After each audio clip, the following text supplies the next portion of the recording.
Hello viewers, నేను మీ తీసుకురామే లంకేష్ మాట్లాడుతున్నాను. ప్రస్తుతం ఈ వీడియోలో మనకి ఈరోజు వాతావరణ పరిస్థితితో పాటు మనకి రానున్న ఒక వారం రోజుల పాటు వాతావరణ పరిస్థితి ఏ విధంగా ఉంటుంది అన్న దాని గురించి ఒకసారి వివరంగా వీడియోలో అందిస్తాను. ముందుగా వీడియోని ఎక్కడ స్కిప్ చేయకుండా చివరి వరకు చూస్తారని, అలాగే వీడియో కనుక మీకు నచ్చినట్లయితే లైక్, షేర్, కామెంట్ తప్పనిసరి.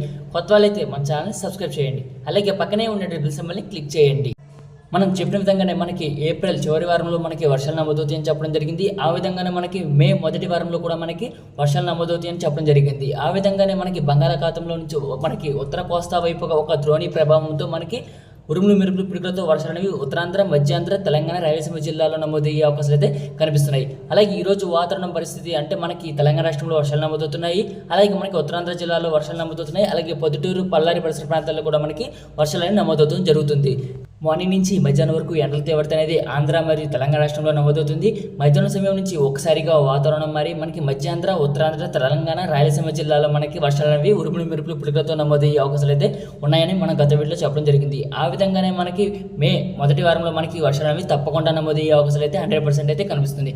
కాబట్టి రైతులు, ప్రజలు కాస్త అప్రమత్తంగా ఉండవలసిందిగా కోరుతున్నాను. ఎందుకంటే మనకి ఏప్రిల్లో నమోదైన వర్షాల కంటే మనకి మేలో భారీ వర్షాలు అనేవి పుంజుకునే అవకాశాలు అయితే ఎక్కువగా కనిపిస్తున్నాయి. కాబట్టి మనకి ఆంధ్ర మరియు తెలంగాణ ప్రజలు అప్రమత్తంగా ఉండవలసిందిగా కోరుచున్నాను. ఎందుకంటే ఉరుముల తీవ్రత అనేది అత్యధికంగా నమోదవుతున్నాయి. కాబట్టి కాస్త జాగ్రత్త అనేది వహించండి. ఎక్కడెక్కడ వర్షాలు నమోదవుతాయి అన్న దాని గురించి కూడా ఒకసారి వివరంగా వీడియోలో అందిస్తాను.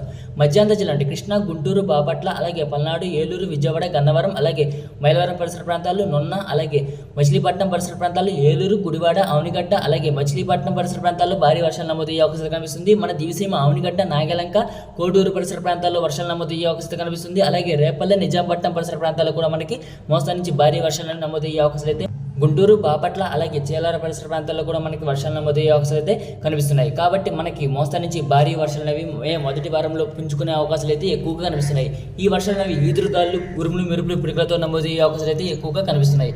ఉత్తరాంధ్ర జిల్లా విశాఖపట్నం, విజయనగరం, కాకినాడ, తుని, యానం, రంపచోడవరం, సోంపేట, టెక్కలి, పలాస, బొబ్బిలి, పాలకొండ, రాజం, గజపతినగరం, చింతలవలస, అలాగే మారేడుమిల్లి పరిసర ప్రాంతాల్లో కూడా మనకి మోస్తరు నుంచి భారీ వర్షాలు అనేవి ఉరుములు మెరుపులు పిడుగులతో ఈదురుగాలుతో నమోదయ్యే అవకాశాలు అయితే ఎక్కువగా మే మొదటి వారంలో కనిపిస్తుంది. అలాగే ప్రస్తుత వాతావరణంలో కూడా మనకి ఉత్తరాంధ్ర జిల్లాలో మనకి ఉరుములు మెరుపులు వర్షాలు అనేవి విశాఖపట్నం, విజయనగరం, కాకినాడ పరిసర ప్రాంతాల్లో నమోదవుతున్నాయి.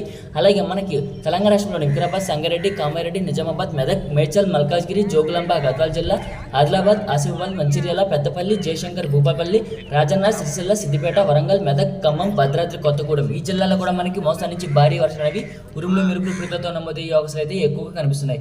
అలాగే మనకి ఈ రోజు మార్నింగ్ సమయంలో, అలాగే మధ్యాహ్నం సమయంలో కూడా మనకి వరంగల్ పరిసర ప్రాంతాలు, అలాగే భద్రాద్రి కొత్తగూడెం జిల్లాలో మనకి వర్షాలు నమోదవడం జరిగింది. కాబట్టి మనకి మే మొదటి వారంలో కూడా మనకి వర్షాలు అనేవి తప్పకుండా నమోదయ్యే అవకాశం అయితే తెలంగాణ రాష్ట్రంలో కనిపిస్తుంది. అలాగే రాయలసీమ జిల్లాలో కూడా మనకి వర్షాల జోరు అనేది పెరిగే అవకాశాలు అయితే ఎక్కువ కనిపిస్తుంది. రాయలసీమ జిల్లా అంటే తిరుపతి, చిత్తూరు, అన్నమయ్య, సత్యసాయి, కడప, కర్నూలు, నంద్యాల, వైఎస్ఆర్, అనంతపురం ఈ జిల్లాలో కూడా మనకి తేలికపాటి వర్షాలు, మరికొన్ని చోట్ల మోస్తరు నుంచి భారీ వర్షాలు అనేవి ఉరుములు మెరుపులు పిడుగులు ఎదురుగాలతో నమోదయ్యే అవకాశం అయితే రాయలసీమ జిల్లాలో నమోదుతుంది. కాబట్టి రాయలసీమ జిల్లా ప్రజలు, రైతులు కాస్త అప్రమత్తంగా ఉండవలసిందిగా కోరుతున్నాను. ఎందుకంటే మనకి బంగాళాఖాతంలో కొనసాగుతున్న ఉపరితలంలోని ప్రభావంతో మనకి కోస్తా వెంబడి ప్రయాణిస్తుంది. కాబట్టి మనకి మోస్తరు నుంచి భారీ వర్షాలు అనేవి తప్పకుండా నమోదయ్యే అవకాశం అయితే మధ్యాంధ్ర, ఉత్తరాంధ్ర, తెలంగాణ, రాయలసీమ జిల్లాలో నమోదయ్యే అవకాశాలు అయితే మే మొదటి వారంలో పూర్తిగా అయితే కనిపిస్తుంది. మనం గత వీడియోలో చెప్పడం జరిగింది, మే మొదటి వారంలో వర్షాలు అనేవి తప్పకుండా నమోదయ్యే అవకాశం కనిపిస్తుంది. మన దివిసీమ భాగాల్లో కూడా మనకి వర్షాలు నమోదయ్యే అవకాశాలు అయితే కనిపిస్తున్నాయని చెప్పడం జరిగింది. ఆ విధంగానే మనకి దూసుకొస్తున్న మే మొదటి వారంలో వర్షాలు అనేవి తప్పకుండా నమోదయ్యే అవకాశాలు అయితే ఎక్కువగా కనిపిస్తున్నాయి. కాబట్టి కాస్త జాగ్రత్త వహించవలసిందిగా కోరుతున్నాను. తమ పండించిన పంటను జాగ్రత్త వహించగా కోరుతున్నాను. ఎందుకంటే మొక్కజొన్న రైతులు ఉన్నారు, అలాగే మామిడి తోట రైతులు కూడా ఉన్నారు. కాబట్టి కాస్త జాగ్రత్త అనేది వహించండి. మే 1, 2, 3, 4, 5, 6 తేదీల్లో మనకి వర్షాలు నమోదవుతాయి. అలాగే మనకి మే 3వ తారీఖున మనకి ఆంధ్ర మరియు తెలంగాణ రాష్ట్రంలో అన్ని భాగాలకు వర్షాలు అనేవి విస్తరించే అవకాశాలు అయితే ఎక్కువ కనిపిస్తున్నాయి. మిగిలిన తేదీల్లో మనకి వర్షాలు అనేవి చాలా తక్కువగా నమోదవుతాయి. కానీ వర్షాలు ఉంటాయి, కానీ అన్ని భాగాలు ఉండకపోయినా కొన్ని భాగాలకు మాత్రమే పరిమితం అయ్యే అవకాశం కనిపిస్తుంది. మే 3వ తారీఖున మాత్రం ఆంధ్ర మరియు తెలంగాణ రాష్ట్రంలో అన్ని జిల్లాలకు వర్షాలు నమోదయ్యే అవకాశాలు అయితే ఎక్కువ కనిపిస్తున్నాయి. అలాగే రాయలసీమ జిల్లాలో కూడా మనకి వర్షాలు అనేవి తప్పకుండా నమోదయ్యే అవకాశం కనిపిస్తుంది. అలాగే ఉత్తరాంధ్ర, మధ్యాంధ్ర జిల్లాలో వర్షాలు ఉంటే తెలంగాణ రాష్ట్రంలో వర్షాలు నమోదయ్యే అవకాశాలు అయితే ఎక్కువగా కనిపిస్తున్నాయి. ఈ వర్షాలు సాయంకాలం లేదా రాత్రి, అర్ధరాత్రి సమయంలో నమోదయ్యే అవకాశం కనిపిస్తుంది. మార్నింగ్ నుంచి మధ్యాహ్నం వరకు ఎండల తీవ్రత అనేది ఉంటుంది. మధ్యాహ్నం సమయం నుంచి ఒకసారిగా వాతావరణం మారి ఉరుములు మెరుపులు ఈదురుగాలులతో వర్షాలు నమోదయ్యే అవకాశాలు అయితే ఎక్కువగా కనిపిస్తున్నాయి. కాబట్టి మనకి మే 2వ వారం వచ్చేసరికి మనకి పొడి వాతావరణం అనేది కొనసాగుతుంది. ఎండల తీవ్రత అనేది అత్యధికంగా నమోదయ్యే అవకాశాలు అయితే మే 2వ వారంలో కనిపిస్తుంది. కాబట్టి ఈ వర్షాలు అనేవి మే 1వ వారానికి పరిమితం అయ్యే అవకాశాలు అయితే కనిపిస్తున్నాయి. కాబట్టి మనకి మే 2వ వాతావరణంలో మనకి ఎలాంటి వాతావరణం అనేది కనిపిస్తుంది అన్న దాని గురించి మనం రానున్న రోజుల్లో వీడియో అనేది తప్పకుండా అందజేస్తాను. అలాగే మే 1వ వారంలో ఎక్కడెక్కడ వర్షాలు నమోదవుతాయి, ఎక్కడ పిడుగులు నమోదవుతాయి అన్న దాని గురించి కూడా మనం ట్రాక్ చేసి యూట్యూబ్ కమ్యూనిటీలో పోస్ట్ అనేది ఇవ్వడం జరుగుతుంది. కాబట్టి రైతులు ప్రజలు గమనించవలసిందిగా కోరుతున్నాను. ఎందుకంటే మనకి రేపటి నుంచి మే 1వ వారం కాబట్టి మనకి వర్షాలు అవి తప్పకుండా నమోదయ్యే అవకాశం కనిపిస్తుంది.